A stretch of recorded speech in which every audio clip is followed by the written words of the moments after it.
फर्ज करें कि दो एक जैसी गेंदें हम लेते हैं और इन दो एक जैसी गेंदों को एक जितनी ऊंचाई से हम नीचे फेंकते हैं। एक गेंद को हम अपने हाथ से छोड़ देते हैं और ये इसी तरह नीचे गिर जाती है, जबकि दूसरी गेंद को हम एक स्लाइड पर छोड़ते हैं और ये उस पर से फिसल कर स्लाइड होकर या रोल होकर नीचे आती है। आपके ख्याल में किस गेंद पर कशिश सकल या ग्रेविटी ज्यादा काम कर रही है? चलिए इस सवाल का जवाब तलाश करते हैं। सबसे पहले तो हमें ये पता है कि हम वर्क या काम की मिकदार किस तरह से निकालते हैं। किसी भी शय या ऑब्जेक्ट पर किया जाने वाला काम उस पर लगाई जाने वाली कुवत और उस कुवत के नतीजे में पैदा होने वाले खिसकाव के हासिल ज़र्ब के बराबर होता है। चलिए अब हम इन दोनों गेंदों पर किया जाने वाला काम निकालते हैं। सबसे पहले तो ये कि इन दोनों गेंदों पर जो कुवत या फोर्स लग रही है वो कौन सी है।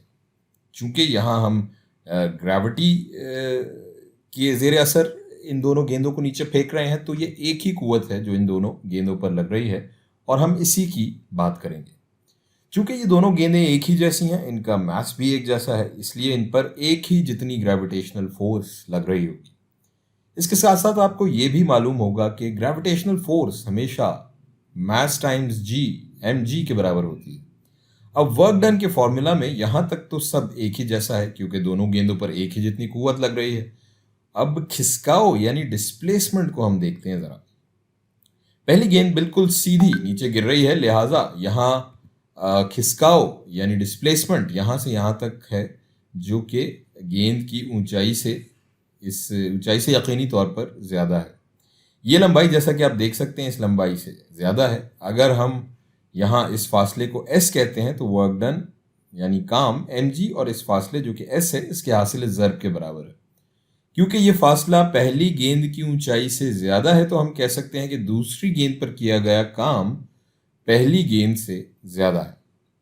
एक और काबिल गौर बात यह है कि यहाँ कुवत और खिसकाव एक सिमत या डायरेक्शन में नहीं है, बल्कि मुख्तलिफ सिमत में है।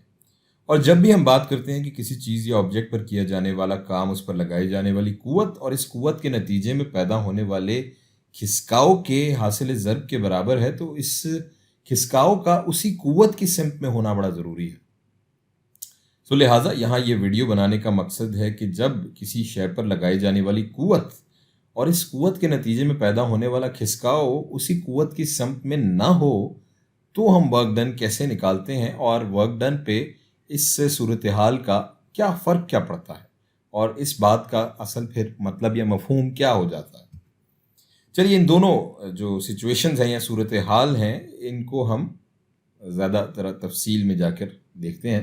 पहली सूरत में ग्रेविटी की जो कुव्वत लग रही है वो नीचे की जानिब है और ये ऑब्जेक्ट हमारा जो गेंद है बस नीचे की जानिब सीधा गिर रही है। लेकिन दूसरी सूरत में हमारी जो ग्रेविटी की कुव्वत है वो तो नीचे की जानिब है, मगर ये गेंद एक जाविये पर नीचे की जानिब आ रही है, ये सीधा नीचे नहीं गिर रही। और ये एक जाविया जो है जिससे ये गेंद नीचे आ रही है, इससे ये सारी सूरत हाल तब्दील हो जाती है। इसका मतलब ये है कि ग्रेविटी चीज़ों को सिर्फ नीचे की जानिब नहीं बल्कि किसी और सिमत में भी एक्सेलरेट कर सकती है। मगर इन दोनों सूरतों में फ़र्क है। आप क्या समझते हैं कि किस सूरत में गेंद ने जल्दी एक्सेलरेट किया? मेरे ख्याल में आप मेरी बात से इत्तेफाक करेंगे कि पहला ऐसा पहली सूरत में हुआ। यहाँ गेंद तेज़ी से ज़्यादा एक्सेलरेट करती है दूसरी सूरत के मुकाबले में। अब यहाँ चूंकि एक्सेलरेशन आहिस्ता है तो हम ये कह सकते हैं कि इस गेंद पर ग्रेविटी का असर कम है। ये असर कम होने की वजह से ये कम कुव्वत महसूस कर रही है, जिसकी वजह से एक्सेलरेशन कम है। तो यहाँ हम इस नतीजे पर पहुंच सकते हैं कि इस सिमत में ग्रेविटी का असर तो ज़रूर है, मगर ये असर इस पिछले केस की निस्बत बहुत कम है। यानी किसी एंगल या मखसूस जाविये पर असरअंदाज होने वाली ग्रेविटी का असर उस शय पर कम हो जाता है। सो हम ये कह सकते हैं कि इस जाविये पर ग्रेविटी का असर कम है। एक तीसरा केस देखते हैं जिसमें हम इस गेंद को ग्रेविटी की मदद से हॉरिजॉन्टली या उफकी सतह पर स्लाइड करवाएंगे। आपके ख्याल में क्या ये हो सकता है? ग्रेविटी अभी भी यहाँ नीचे ही की जानिब लग रही है और हम इस गेंद को आगे की जानिब या फॉरवर्ड धकेल रहे हैं। अब आपके ख्याल में ये गेंद आगे बढ़ेगी? आप यकीनन मेरी बात से इत्तेफाक करेंगे कि ऐसा कुछ नहीं होगा। ये गेंद अपनी जगह से बिल्कुल हिलेगी भी नहीं। सो हम कह सकते हैं कि ग्रेविटी का हॉरिजॉन्टल डायरेक्शन या उफुकी सिम्त में कोई असर नहीं होता, क्योंकि यहाँ ग्रेविटी इस गेंद को एक्सेलरेट नहीं करा सकती।